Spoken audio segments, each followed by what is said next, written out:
और गोरा, पंजाबी मुंडा, brown eyes, और उसकी बोलने की स्पीड इतनी फटाफट जैसे यूट्यूब पे 2x पे वीडियो फॉरवर्ड कर देता है। चल चल चल जल्दी सब्स्टिट्यूशन लगी है, चल बंक करना है, चल चल चल। तो मेरा बहुत अच्छा दोस्त। अब जब दोस्त है तो दोस्त की दोस्तनी भी होगी। तो एक मोहतरमा आती है और 9th क्लास में हमारी दोस्ती हुई थी। तो वो जो मोहतरमा थी, अब वो उसकी बातें आकर मुझे बताता रहता कि यार देखिए यार गुस्सा हो गई, यार बता दे कैसे मनाऊं। और आप सबको बखूबी पता होगा कि एक लड़के की दोस्त और उसकी मोहतरमा में कितनी प्यारी इक्वेशन होती है ना, बिल्कुल जानी दुश्मन जैसी।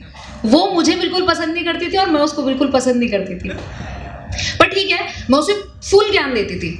स्कूल टाइम में रिलेशनशिप पर फुल काउंसलर बनी फिरती थी। और रिलेशनशिप से रिलेटेड आपको एक किस्सा बताती हूँ। अभी पास 2-3 महीने पहले मेरी एक दोस्त को लगा कि मेरी लाइफ ना काफ़ी अनरोमांटिक हो चुकी है और मैं पार्टीज़ वगैरह में नहीं जाती। तो उसकी बहुत फोर्स करने पर मैं एक पार्टी में चली गई उसके साथ। और वहाँ पर पता नहीं कैसे but someone wanted to talk to me. तो उसने मुझे बोला कि चलिए please, someone wants to talk to you, एक बार इंट्रोडक्शन कर लेते हैं। मैंने कहा ठीक है कर लेते हैं। तो द गाय वॉज चार्मिंग और उसने मुझसे बोला कि hi Vaishali, what do you do. मैंने कहा कि I am doing my masters. तो उसने बोला ओह वाओ, मास्टर्स कर रहे हो आप। मैंने कहा क्रिमिनल लॉ में। फिर उसके बाद थोड़ी सी और बात हुई और वो अपनी पूरी बेस्ट ट्राई कर रहा था टू हिट मी। तो उसने मुझसे बोला कि शैल आई ड्रॉप यू, आप दिल्ली में कहाँ रहते हो, मैं आपको ड्रॉप कर दूंगा। अच्छा वैसे आप कहाँ से हो। तो मैंने बोल दिया मेरठ। फिर उसके बाद थोड़ी सी और बात हुई। बात करते करते उसने मुझे कॉम्प्लीमेंट दिया और कॉम्प्लीमेंट देते देते उसने मुझे बोला यू लुक लाइक अ पंजाबी। तो आर यू अ पंजाबी। हालांकि मुझे फर्क नहीं पड़ता बट स्टिल ऐसे ही पूछ रहा हूँ कि पंजाबी हो आप। मैंने कहा नहीं, जाट। उसके बाद वो पूरी पार्टी 1 डायमीटर तक मेरे आसपास नहीं दिखा और उसमें मेरी कोई गलती नहीं थी, मैंने बस अपनी सच्चाई बताई। तो खैर ये तो अभी का सिनेरियो। हम स्कूल में चलते हैं। तो स्कूल में मैं फुल काउंसलर बनी फिरती थी और कुछ टाइम बाद मेरे दोस्त का ब्रेकअप हो गया मेरी काउंसलिंग की वजह से। तो उसके बाद फिर क्या होता है कि वो उदास था, मैंने पूरी कोशिश करी। अच्छा उसकी ना एक आदत थी, पेन की कैप लेकर, वो मेरे पीछे ही बैठता है, तो उसकी एक आदत थी, वो पेन की कैप लेकर 24 घंटे मुझे इरिटेट करने के लिए मेरे शोल्डर पे ना टुक टुक टुक टुक करके मुझे बुलाता था, कभी नाम से नहीं बुलाता था। तो उसकी वही आदत थी। तो अब जब वो उदास था तो मैंने उसके कंधे पे टुक टुक टुक टुक करके उसे बुलाया, जैसे तैसे उसे 1 हफ्ता 1.5 हफ्ता करके उसे नॉर्मलाइज किया, क्योंकि दोस्तों का तो काम ही होता है ना एक दोस्त की डूबती कश्ती को बचाना। तो मैंने वो काम किया और कहाँ पता था कि एहसास के तराजू में जो मोती हम भूल रहे हैं आगे चलकर वही सोने चांदी में लिपट कर किश्तें बन जाएंगी। तो खैर फिर हम स्कूल से बाहर आके हम कॉलेज में आ गए।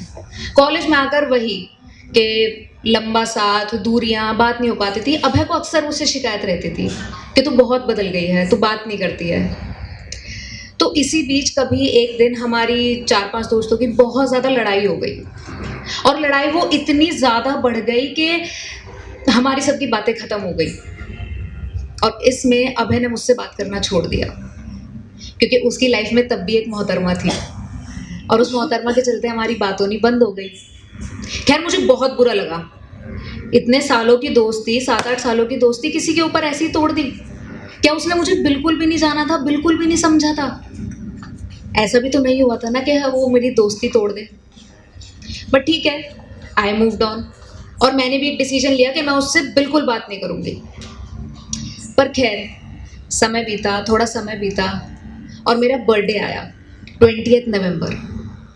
और मेरे बर्थडे के दिन, चलो बताओ, आप लोग बताओ कि क्या आपको लगता है अभय ने मुझे विश किया होगा। हाँ किया होगा, सही उसने किया, लेकिन उसने 21 नवंबर को विश किया।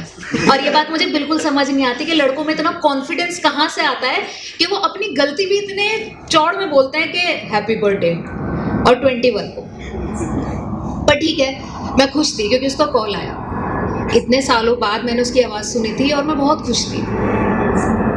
थोड़ा समय और बीता, मेरा बर्थडे फिर से आया। पर मैंने इस बीच 1 साल में कभी उससे बात नहीं की थी क्योंकि मैं उससे बहुत नाराज़ थी।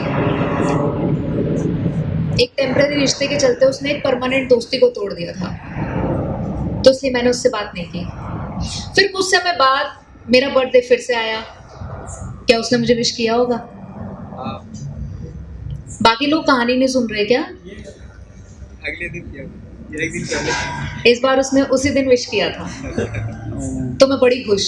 और मैं इतनी खुश थी कि उसका कॉल कट होते ही फटाफट मैंने अपनी बेस्ट फ्रेंड को फ़ोन लगाया कि यार अब मुझे कोई लड़ाई नहीं रखनी और अब मैं उसको उसके बर्थडे पे विश करूँगी। तो फिर उसका बर्थडे आया। तो फिर से आपके लिए सवाल है, क्या मैंने उसे कॉल किया होगा? बात है 23 नवंबर 2021 की। मैं पढ़ रही थी और पढ़ते-पढ़ते मेरा व्हाट्सएप एकदम से बहुत ज़्यादा ब्लिंक करने लगा और मैं पढ़ते-पढ़ते इरिटेट होकर मैंने देखा कि अरे यार क्या है? और मैंने ग्रुप खोला और उसमें एक सेंटेंस लिखा हुआ था, दैट अभय इज़ नो मोर। हमारे 10 से 12 जनों का ग्रुप था और उसमें न्यूज़ आई कि अभय वॉज नो मोर। और सब लोग मैसेज करने लगे, क्या हुआ, कैसे, एकदम से क्या हो गया? और ये सब पढ़ते पढ़ते ही जैसे आज भी मेरे हाथ पैर ठंडे पड़ जाते हैं ना, उस दिन भी वैसे ही पड़ गए थे।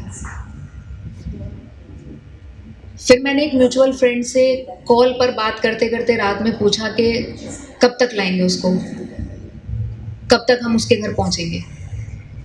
सुबह हुई, हम सारे दोस्त गाड़ी में भरकर फटाफट उसके घर पहुंच गए और उसके घर की एक गली दूर से मुझे उसकी मम्मी की आवाज़ आने लगी।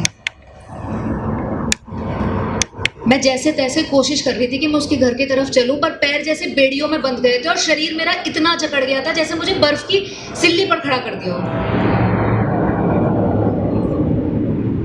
मैं पूरी कोशिश कर रही थी चलने की और मैंने अपने जीवन की आज तक की सबसे दर्द भरी आवाज़ सुनी थी जिसमें अभय की माँ उसे बुला रही थी और वो बस एक ही बात बोल रही थी जो मेरे मन में चल रही थी कि एक बार तो आ जा अभय, बस एक बार। मुझे बस उसे एक लास्ट टाइम देखना था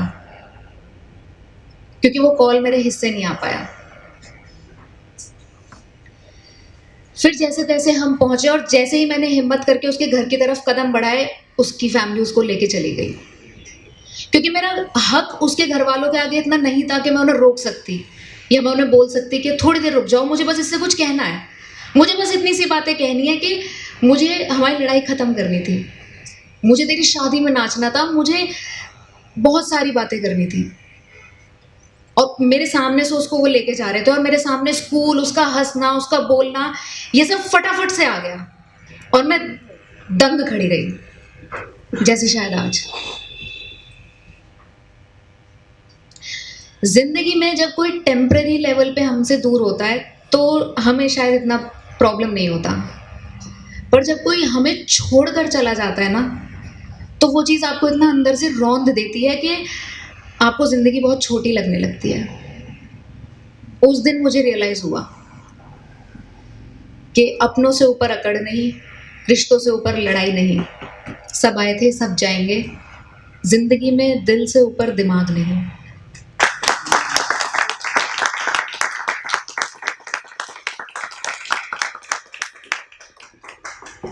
ये सब सोचते सोचते समय बीत गया, वो आज भी मुझे बहुत याद आता है। फ़र्क बस इतना है कि पहले मैं बहुत रोती थी अपने गिल्ट को लेकर, पर अब मैं आसमान में बातें कर लेती हूँ, उसकी मिमिक्री कर लेती हूँ। अब उसकी आदत जो कंधे पे टुक टुक करने वाली थी, मैं किसी और के साथ कर लेती हूँ। ऐसे उसे जिंदा रखती हूँ और उसके ऊपर 4 लाइनें लिखी है, जब रहा तू तो हम कद्र न कर पाए, उलझे एहसासों में बात संभाल न पाए, तू था तो हीरे सा, तू था तो हीरे सा, पर कमी रही हमारी कि हम तुझे सोने में भी गिन ना पाए।